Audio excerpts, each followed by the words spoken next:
আমরা সকলে একসাথে ঐক্যবদ্ধভাবে বাংলাদেশের মানুষের পক্ষে এই বাংলাদেশটি গড়ে তুলব।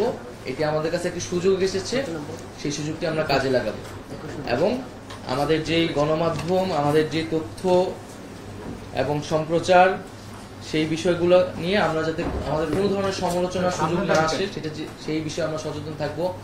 আমরা জানি বিগত সময়গুলোতে গণমাধ্যম বিভিন্ন সূচকে কিন্তু বাংলাদেশের অবস্থান খুবই খারাপ ছিল। দক্ষিণ এশিয়াতে আফগানিস্তানের পরে কিন্তু বাংলাদেশ ছিল, এত নিচের দিকে ছিল। এই বিষয়গুলো কিন্তু আমাদের খুব গুরুত্বের সাথে বিবেচনা করা উচিত, কারণ গণমাধ্যমের স্বাধীনতা কিন্তু গণতন্ত্রের অন্যতম একটি পিলার বলা যায়। তো আমরা যদি গণতন্ত্র চাই, আমাদেরকে গণমাধ্যমের স্বাধীনতা, মানুষের বাক স্বাধীনতা নিশ্চিত করতে হবে। আমি আরেকটি বিষয় উল্লেখ করে শেষ করব, যে সাগররণী হত্যাকাণ্ড, এই হত্যাকাণ্ড খুবই বেদনাদায়ক, খুবই নির্মম, এবং আমরা জানি এই হত্যাকাণ্ডের বিচার নিয়ে কি পরিমাণ প্রহসন করা হয়েছে, যে বারবার তার প্রতিবেদনগুলা পিছানো হয়েছে।